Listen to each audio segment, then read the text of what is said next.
শুধু তোমারই জন্য, শুধু তোমারই জন্য।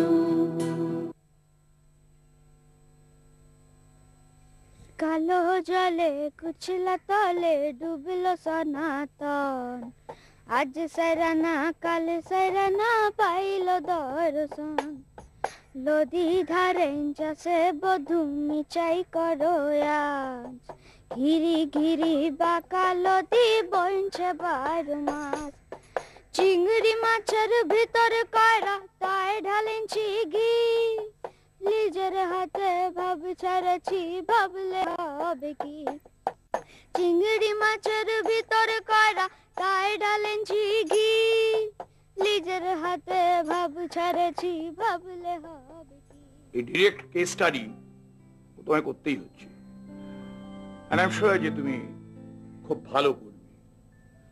আমি ওই সত্যবাবুকে মানে জেলা সাহেবকে বলে রেখেছি, তুমি ওনাকে গিয়ে জাস্ট আমার নাম বলো তাহলেই হয়ে যাবে। যাদের কেস তুমি স্টাডি করছো তারা প্রত্যেকে কিন্তু দাগি আসামি। এমন কোন একটা সেন্সিটিভ কিছু জিজ্ঞেস করে ফেলো না যার ফলে ওরা খুব মানে do you understand what I am saying? Yes sir. ঠিক আছে, all the best. Thank you sir.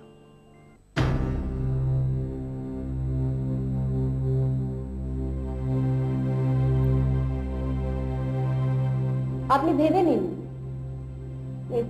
তাড়াহুড়োর কিছু নেই। আপনি ভালো করে সময় নিন, নিয়ে ভাবুন, ভেবে বলুন, ঠিক আছে? কিন্তু আপনি যেটাই বলবেন আপনি সত্যি কথা বলবেন প্লিজ। হ্যাঁ,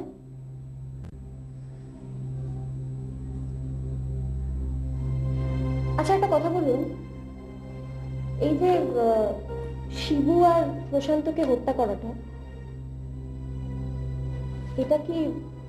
এটা আপনার পক্ষে খুব জরুরি ছিল?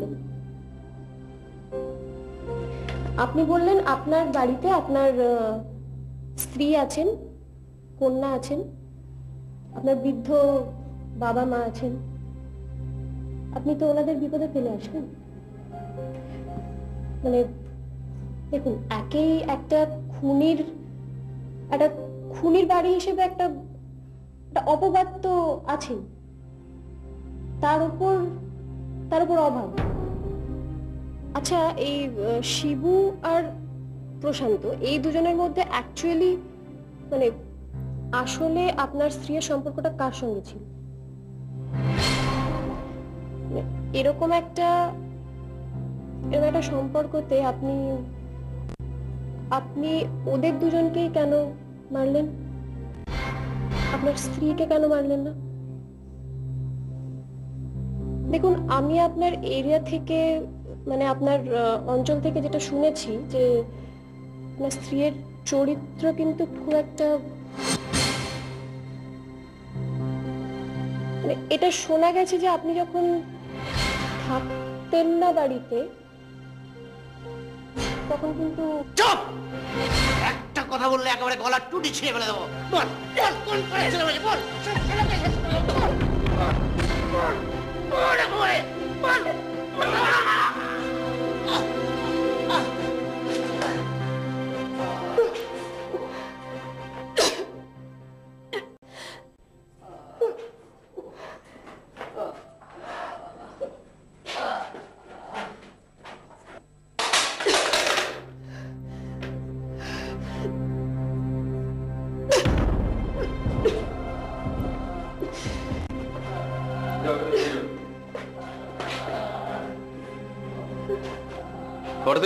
গলা ফলা টিপে ধরতে গেল কেন জানি না, প্রথমে তো বেশ চুপচাপই ছিল, হঠাৎ এক্সাইটেড হয়ে গিয়ে এমন ভাবে চেপে ধরেছিল, আর কিছুক্ষণ হলে হয়তো।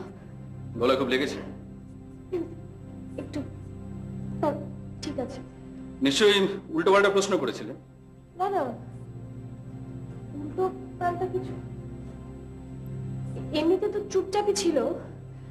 হঠাৎ ওই ওনার স্ত্রীর কথা উঠতেই আমি দেখলাম ওনার মুখটা কিরকম চেঞ্জ হয়ে গেল, তো আমি ভাবলাম উত্তর দেবেন, কিন্তু ছেলেটা মাথায় ওনাকে এসে মারলো। ও আর একটু পরে আসলে হয়তো। আমাদের ডাকবেন তো? কি করে ডাকবো, আমি তো নিঃশ্বাস নিতে পারছি না। ঢের হয়েছে আপনার রিসার্চ ওয়ার্ক, চলুন আমার সঙ্গে করে চলুন। ছেলেটার কি নাম? ফকির। এখন চলুন আমার সঙ্গে। ফকির।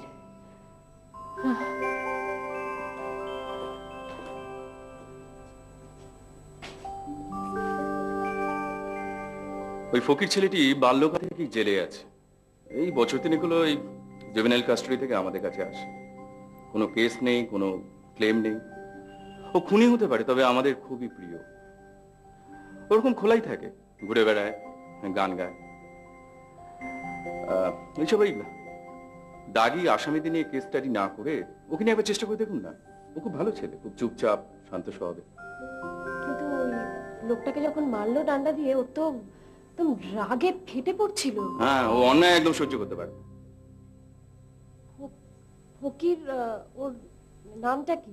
ওর ভালো নাম সুবল, তবে আমরাই ওর নাম দিয়েছি ফকির। ও মানে আজকে না, ও যখন প্রথম এখানে আসে, মানে ও যখন 10 বছর বয়স, তখন থেকে আমরা ওকে ফকির বলেই ডাকি।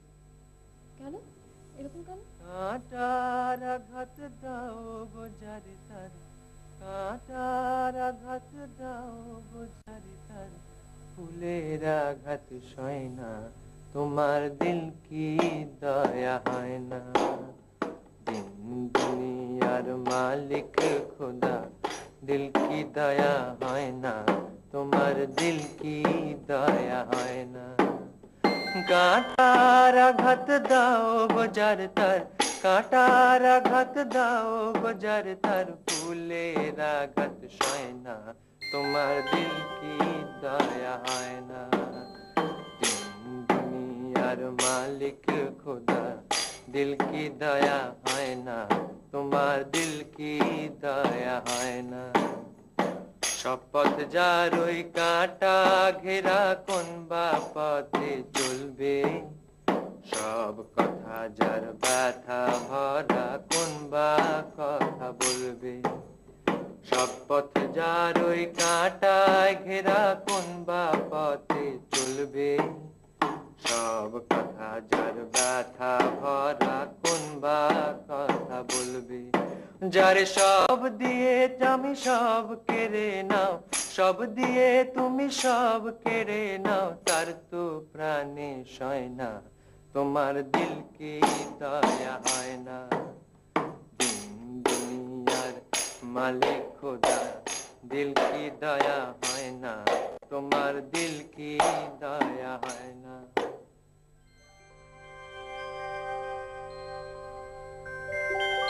ফকির, থামলি কেন? ঘা।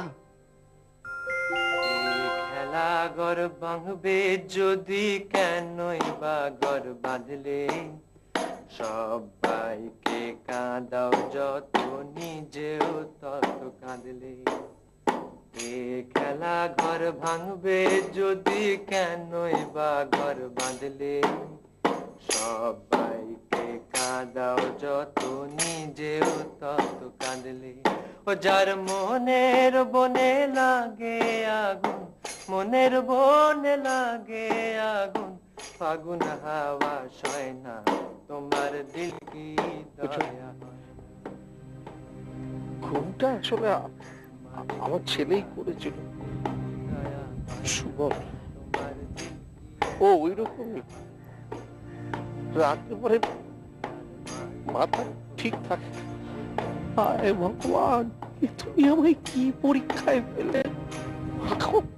কাঁটার আঘাত দাও গোজার তার, কাঁটার আঘাত দাও গোজার তার, ফুলের আঘাত সয় না, তোমার দিল কি দয়া হয় না। জেলা সাহেব, কাল থেকে আমি ফকিরের সঙ্গে কথা বলবো। I have to know him. আপনি প্লিজ ব্যবস্থা করুন। ভেরি ইন্টারেস্টিং, কিন্তু আমার তো মনে হচ্ছে তুমি নিজের জন্য আরো কঠিন একটা বিষয় বেছে নিলে। স্যার, আমি যেটা ভাবছি যে একটা প্রাণ সেই ছোট্টবেলা থেকে জেলের মধ্যে বন্দী হয়ে আছে। আপনি আপনি জানেন ওকে ক্লেম করার কেউ নেই। আদৌ দোষ করেছে ছেলেটা নাকি ও নির্দোষ, মানে সেটা তো এখনো প্রুভড হয়নি। একটা কিশোর ও কতটা অপরাধ করতে পারে স্যার, আপনি বলুন।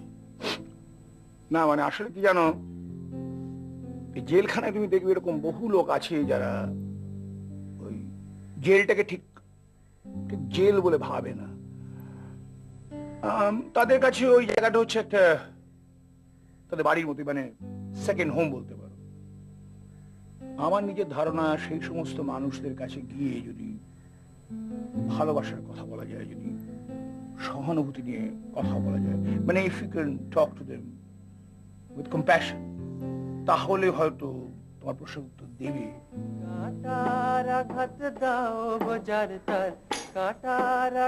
এত সুন্দর গান গায়, ওর গান শুনলে কিনা এটা মনে হয় একটা খোলা বড় একটা মাঠের মধ্যে একটা বোকা লোক কয়েকটা করাত দিয়ে কাউকে একটা বন্দি করে রাখতে চাইছে, কিন্তু কিন্তু পারছে না। স্যার আপনি বলুন, যার গলায় এত সুর সে এরকম একটা কাজ করতে পারে আপনার মনে হয়? দেখো অনিন্দিতা, তোমার তো বয়সটা কম, তাই তোমার বলছি, হৃদয়ের দিকে তাকিয়ে কেস স্টাডি করলে হবে না।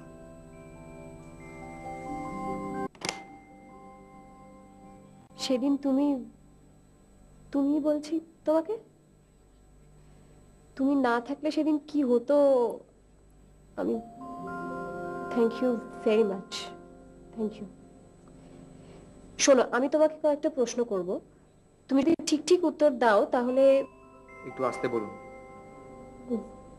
সরি, আসলে চারপাশটা এত নিস্তব্ধ। আরো আসতে বলুন। আপনি নিশ্চয়ই চান না যে জেলের আর সবাই আমাদের কথা শুনতে পায়। হ্যাঁ ঠিক আছে। ওভাবে নয়, বলুন ঠিক আছে, বলুন বলুন ঠিক আছে। হ্যাঁ এভাবে বলবেন, এবার বলুন। তোমার এখানে থাকতে কেমন লাগে? ভালো। বাড়ির কথা, মানে বাড়ি যেতে ইচ্ছে করে? না। কে কে থাকে তোমার বাড়িতে? বাবা আর জানি না। আচ্ছা, এসব জিনিস কি হবে, কোথায় লিখবে? এটা আমার কেস স্টাডি। মানে?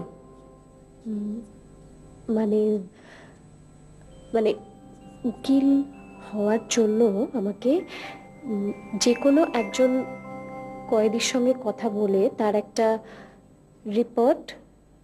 রিপোর্ট তৈরি করে সেটা জমা দিতে হয়, বুঝতে পারছো? আর সেই রিপোর্টটার উপর আমার ভবিষ্যৎ নির্ভর করছে। তা আমি কেন? অন্যদের সঙ্গে কথা বলার সমস্যাটা তুমি দেখলে তো।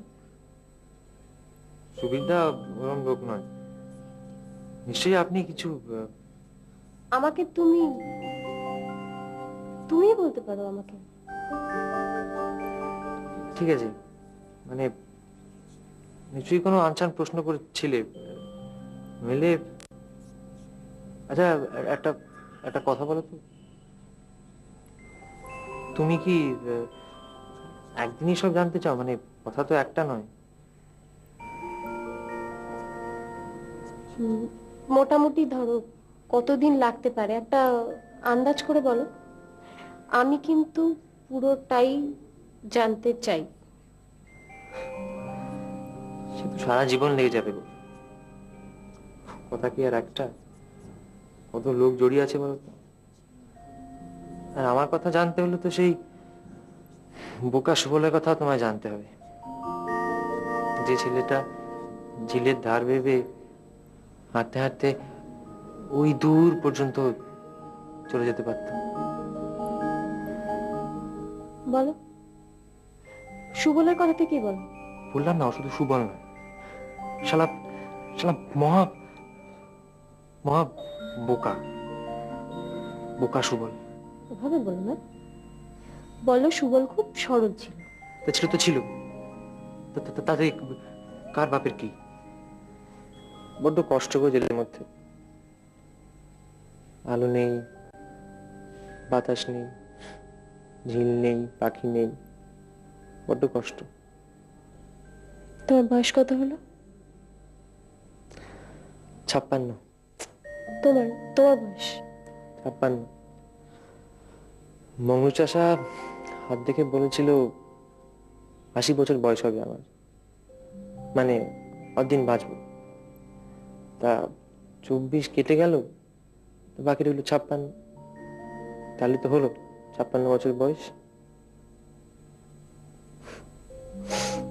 খুব মজার হিসেবটা।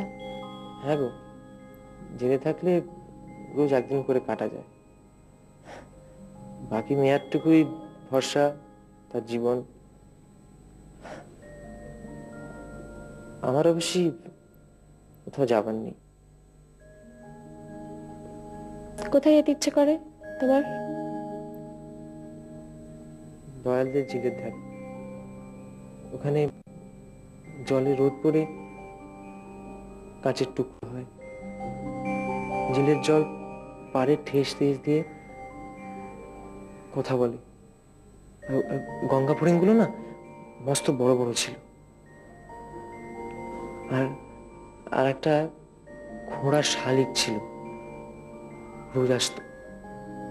রাধার মার গরুটা তার পিঠে বসতো এসে।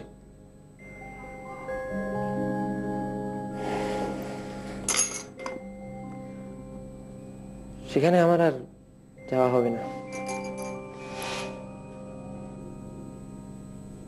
খুব মিষ্টি কথা বলো তুমি। কতদূর পড়েছ? 6 ক্লাস। এমনি অনেক বই পড়েছি। এখানে ওই স্যারের ঘর আছে, ওখানে অনেক বই আছে, আমি চাইলে আমার দেয় পড়তে। আচ্ছা তুমি বলো, ধরো গ্রামে যে কবিয়াল গান বাঁধে সে কোন ক্লাস পাস বলো? বা ধরো লালন, সে স্কুল পাস দিয়েছিল? আমি যেসব লোকদের গান গাই তারা হচ্ছে সব মহাজ্ঞানী মূর্খের দল।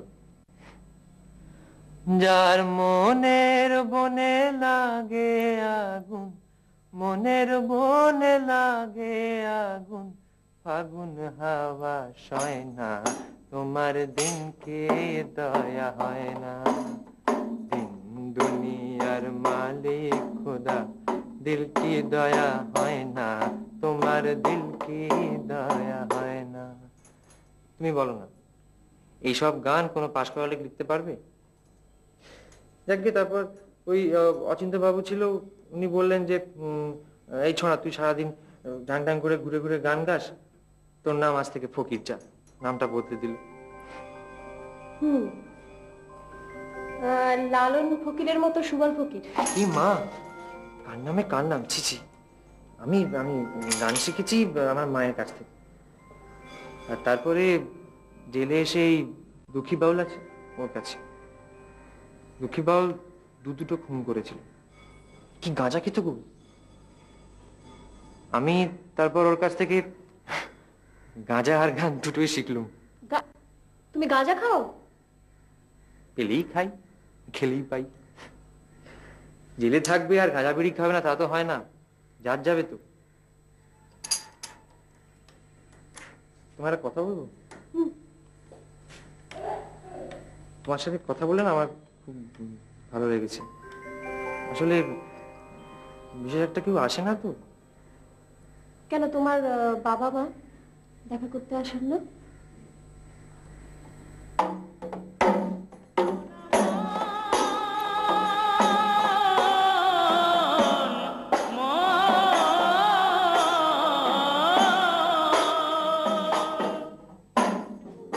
অনেক চেষ্টা করলাম জানিস তো, কিন্তু তোর মাকে বাঁচাতেই পারলাম না।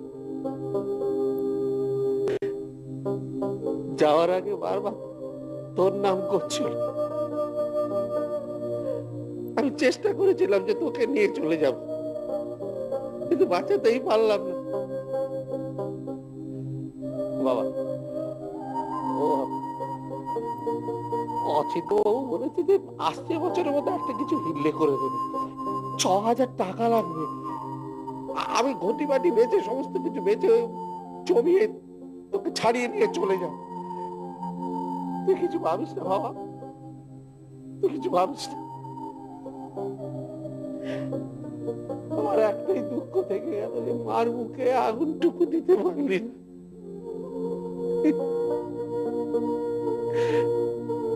লজ্জা করে রে বাবা, বাপ হয়ে তোর সামনে দাঁড়াতে আমার লজ্জা করে। আমি কিচ্ছু করতে পারি, কিচ্ছু করতে পারছি না তোর জন্য।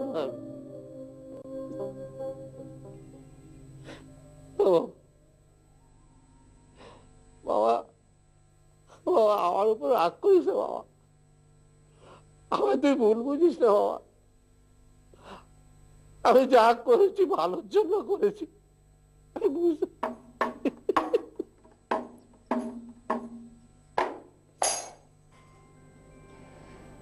বাবা এখন আর আসেন না?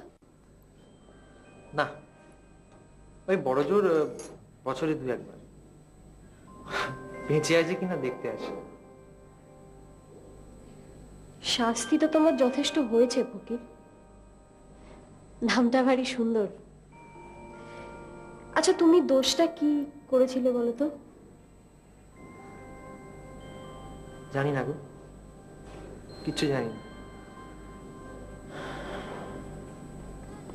মদন এসে হঠাৎ করে বললো যে তুই যা, তোর বাবা থেকে ডাকছে।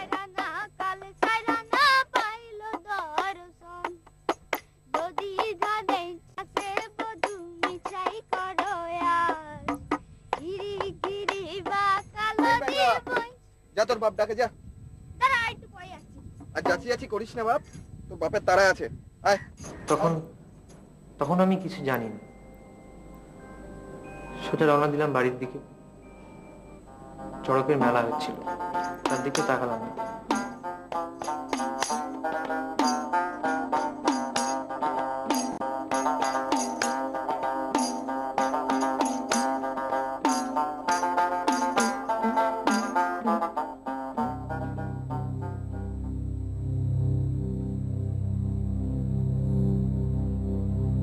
এই তোমার ছেলে? ওকে গাড়িতে নিয়ে যাও, থানায় এসে একবার সই করে দিও। চল। কিছু করেনি তো?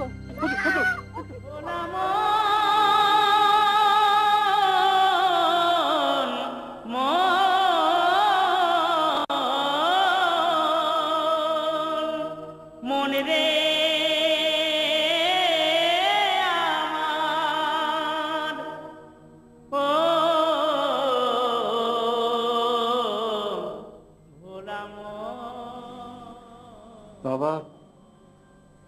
বাবা শেষ এসেছিল গেল বছর পুজোর ঠিক আগে।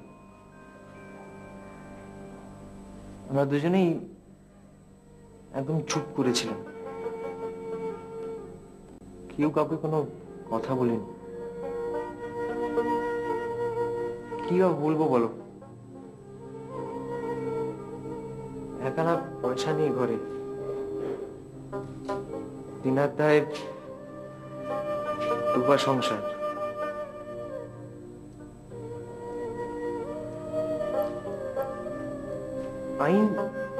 আইন গরিবের জন্য নয় গো,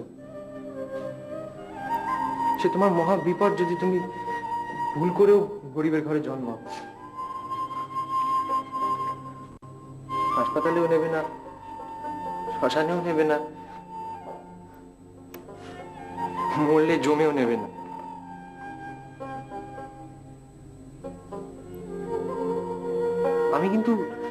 আমি কিন্তু এখনো স্বপ্ন দেখি, জানো।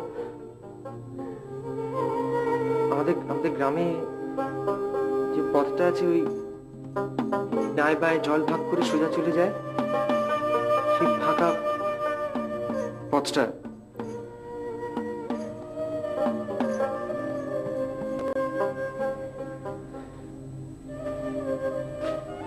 ছোট্টবেলার আমি সেই পথটা ধরে কোথাও যাচ্ছি বা যাচ্ছি না, এমনি হাঁটছি। হাঁটতে হাঁটতে ওই দূর আকাশের দিকে, ওই দূরের দিকে চলে যাচ্ছি, চলেই যাচ্ছি।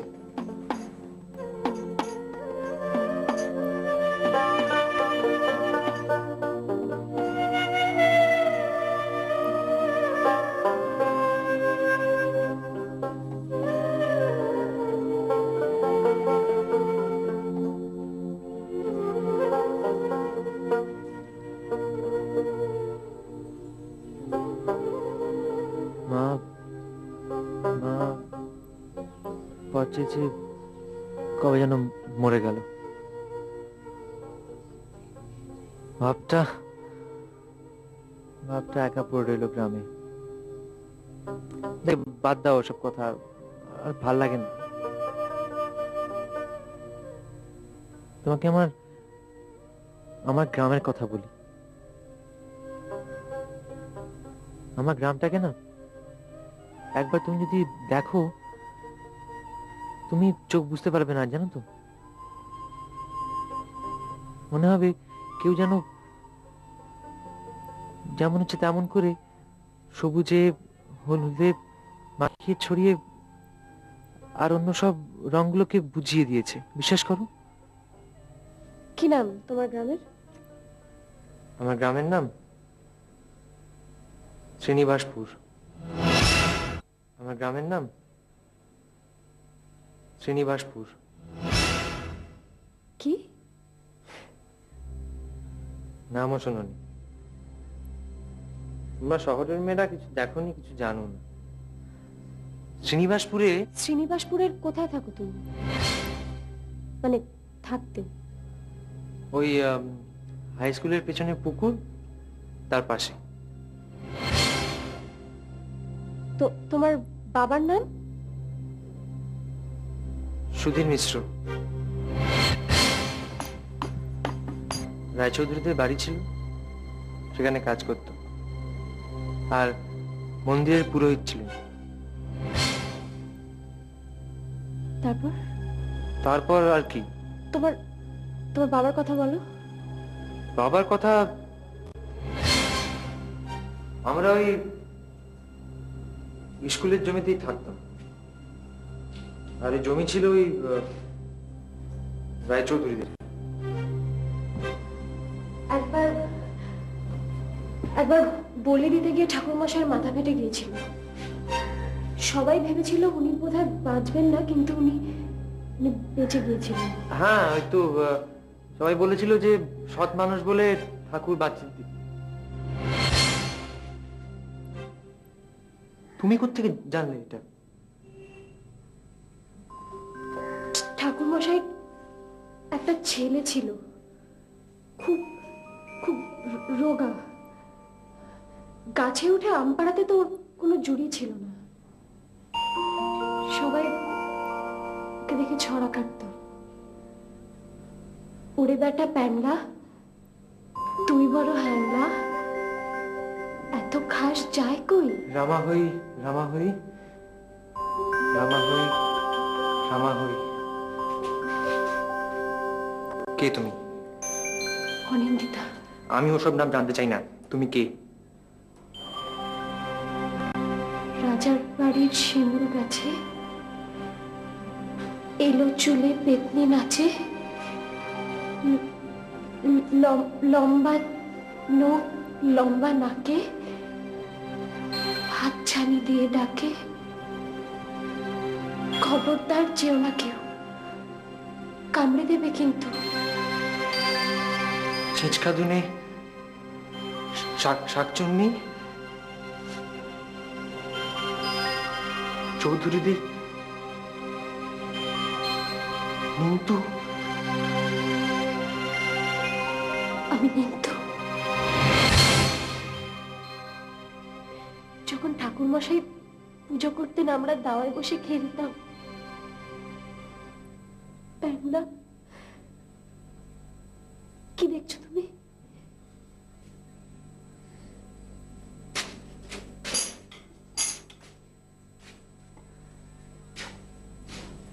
দাঁড়াও ফকির, আমার তোমাকে আরো প্রশ্ন করার আছে, তুমি যেও না।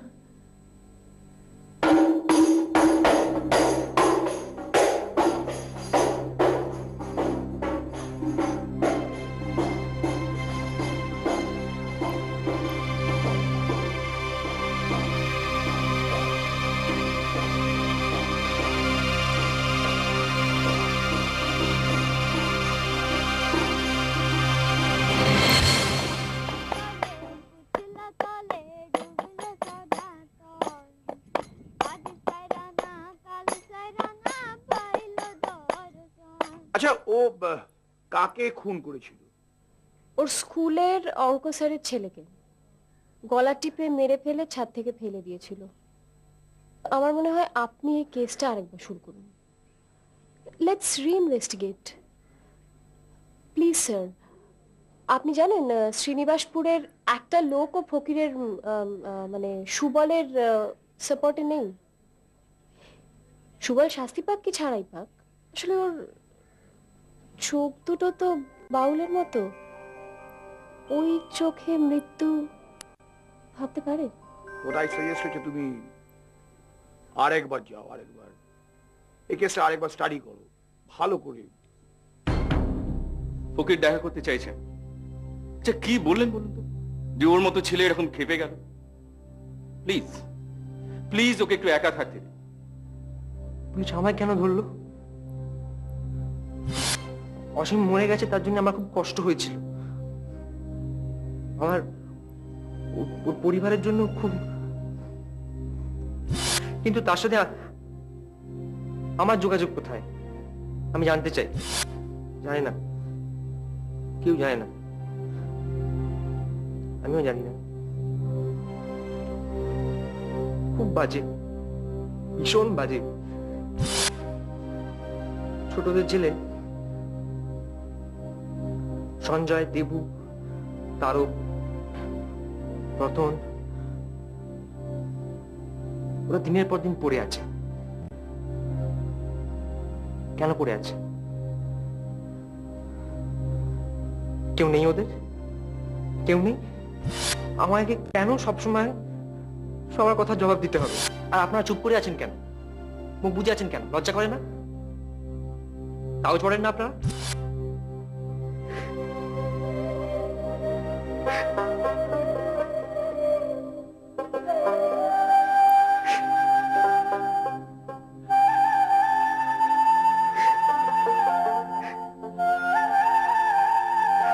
আমাকে তো 56টা বছর আরো বাঁচতে হবে।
আর দ্বিধা করবেন না।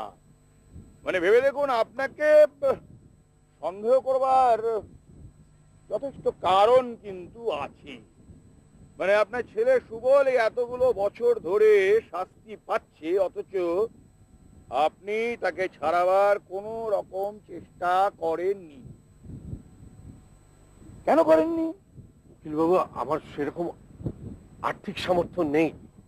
আচ্ছা আচ্ছা, আর্থিক সামর্থ্য যখন নেই তখন আপনি সত্যি তো, কিন্তু আপনাদের একটা বসত বাটি আছে, আপনি বাড়িটা বিক্রি করলেন না কেন?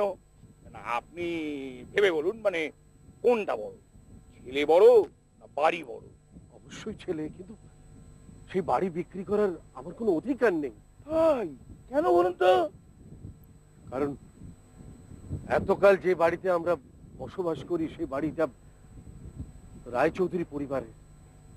ও আচ্ছা আচ্ছা, বাড়িটা হচ্ছে রায়চৌধুরী পরিবারের, আপনাদের সেখানে। আচ্ছা, তাহলে রায়চৌধুরীদের সঙ্গে আপনাদের যখন এতই যাকে বলে সদ্ভাব, তাহলে এই সামান্য কটা টাকা, কতই বা হবে, 8-10,000 ম্যাক্সিমাম, তা এই সামান্য টাকাটা আপনি ওই রায়চৌধুরীদের কাছে সাহায্য চাইলেন না কেন? আর তারাই বা সাহায্য করলো না কেন? উকিল বাবু, এইসব অনেক পুরনো ঘটনা, এইসব ব্যাপার না ঘাটানোই ভালো। আমার পুজোর দেরি হয়ে যাচ্ছে, আমরা বরং সেখানে একবার যাই। দেবতা অপেক্ষা করবে, একটু দাঁড়ান। জাস্টিস, ন্যায়, যতক্ষণ না সুবলের ন্যায় বিচার হচ্ছে আপনার পুজো অপেক্ষা করতে পারে। বলুন না, সত্যি কথাটা বলুন, সত্যি কথাটা কি? চিরকাল আপনি সাহায্য চেয়ে এসেছেন, আজ আমি আপনার সাহায্য প্রার্থী। আমার বড় পুত্র একটি বিপদ ঘটিয়ে ফেলেছে, আপনি সাহায্য না করলে বাড়ির স্তম্ভে ফাটল ধরবে। সে কি হয়েছে আপনি বলুন। কথাটা আর কেউ জানে না, আপনি যেভাবে শুনতেন সেভাবে আর কেউ শোনেন। তাই এই বিষয়ে আর কেউ আলোচনা করলে ধরে নেব আপনি কথাটা বলেছেন। কর্তামশাই, কেন এক কথা বারবার বলছেন? আমি যখন কথা দিয়েছি তখন সে কথাটা আমি রাখবো। আপনি বলুন। বাড়িতে ছোট ছেলে মেয়ে আপনারও আছে, তাই ছেলে মেয়ে বিপদে পড়লে বাবা মার কি অবস্থা হয় সেটা খুব ভালো করে জানেন আপনি। আমার পুত্র না জেনে অঙ্ক স্যারের ছেলেটিকে খুন করে ফেলেছে, তারপর জানোয়ারের বাচ্চাটা তাকে ছাদ থেকে ঠেলে ফেলে দিয়েছে। পুলিশ অপরাধীকে খুঁজছে। আমি কি পুলিশের সঙ্গে একবার কথা বলবো? হ্যাঁ, বলবেন। বলবেন আমার ছেলে কাজটি করেনি, লক্ষ্মী সোনা গুবলু পুষু ছেলে, ও এই কাজ করতে পারে না। তারপর পুলিশের সামনে ভ্যাঁ করে কেঁদে ফেলবেন। তারপর বলবেন কাজটি করেছে সুবল, আপনার ছেলে। তারপর বলবেন কাজটি করেছে সুবল, আপনার ছেলে। রাখি পূর্ণিমার দিন না করবেন না। কি বলছেন কর্তামশাই? বলছি, 2.5 বিঘে জমির উপর আপনার বাড়ি, সেটা আর আমায় ফেরত দিতে হবে না। আমার অলিখিত দান। 29,000 টাকা ধার ছিল না, সেটাও মকুব। বিনিময়ে পুলিশের সামনে ভ্যাঁ করে কেঁদে ফেলা আর বলা যে কাজটা আপনার ছেলে করেছে। দুশ্চিন্তাহীন ঋণমুক্ত জীবন, নিজের বাড়ি, পরিবর্তে ছেলের একটু সামান্য শাস্তি। আপনার ছেলেকে পরে আমি ছাড়িয়ে আনবো, 1-8 বছর থাকবে।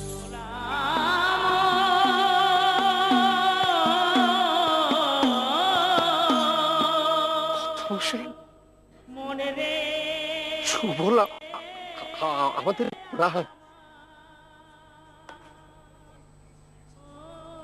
আমার ছেলেও আমার প্রাণ। যারা ভাগ্যে বা দেবতায় বিশ্বাস করে না তারা ইডিয়েট। তুমি ভাবো না, তোমার দাদা যখন এই কাণ্ডটি করে ফেলে তখন কত বয়স তার? খুব বেশি নয়, এই ধরো সুবল থেকে ম্যাক্সিমাম হলেও সে বছর 4 বড়। কিন্তু এটা তো সত্যি, অপরাধটা সে করেছিল। আর ভাবো, এই এতগুলো বছর তার সেই অপরাধের শাস্তি এই ছোকরা সুবল সে ভোগ করছে। তোমার বাবা কথা দিয়েছিল সুবলের বাবাকে, 1 বছর 1.5 বছরের মধ্যে সুবলকে ছাড়িয়ে আনবে।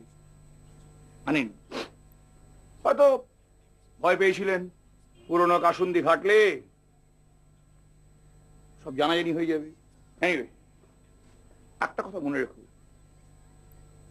আমাদের আইন ব্যবসায় চোখের জলের কোনো দাম নেই। সুবলের কাস্টাডি আমি কালকেই পেয়ে যাব, সুবল উইল বি রিলিজড।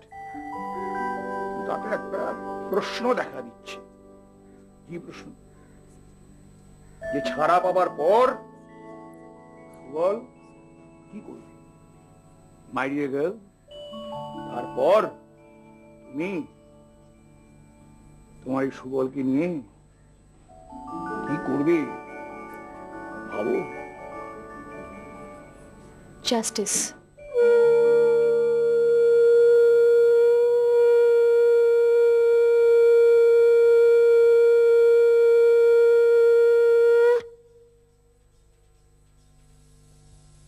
তোমাদের ভাই বোনের এই বন্ধন অটুট থাকুক চিরকাল, এই কামনাই করি। তোমরা দুজনেই ভালো থাকো। অনিন্দ, বোনের জন্য এই উপহার, এটা কি এখানেই পড়ে থাকবে? দাও ওকে। হ্যাংলামি করে আবার বেশি কিছু চাই বলিস না, দেবো না কিন্তু। নে, পছন্দ হয়েছে? খুব সুন্দর। Thank you. Thank you? Thank you কি রে আমার জন্য? কি সে কি রে, আমার জন্য যা কিনে আনলি সেটা দিবি না? রাখি বন্ধন কি একতরফা? কখনোই না, কখনোই একতরফা নয়। তাহলে তোমার জন্য একটা খুব সুন্দর উপহার আছে, তার কিছুটা অংশ আজ নাও, বাকিটা পরে নিও। ফকির। ফকির? এ আবার কি উপহার? চিনতে পারলে না? না। অবশ্য তুমি ওকে অন্য নামে চেনো, সুবল। সুবল? দাদা, একটা নির্দোষ ছেলে এত দিন ধরে তোমার পাপের ভার বয়ে বেড়াচ্ছে। তোমরা শুধুমাত্র টাকার জোরে ওর বাবাকে রাজি করিয়েছিলে। একটা নিষ্পাপ প্রাণ তোমার পাপের ভার নিজের ঘাড়ে নিয়ে তোমাকে একটা শান্তির জীবন তো দিয়েছিল, কিন্তু ওর কৈশোরটা তো হারিয়ে গিয়েছিল। বলো দাদা, আজ তুমি ওর কাছে তোমার ঋণ শোধ করো। রাখি রাখি তো বন্ধন, আজ থেকে আমাদের মনের বন্ধন।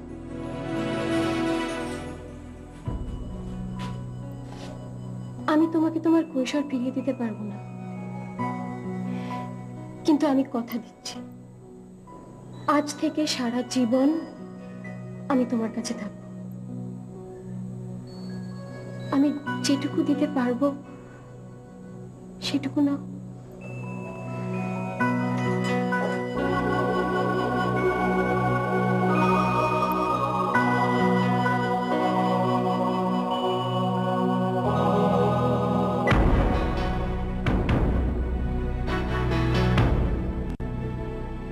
কাঁটার আঘাত দাও গো যারে তার, কাঁটার আঘাত দাও গো যারে তার, ফুলের আঘাত সয় না, তোমার দিল কি দয়া হয় না।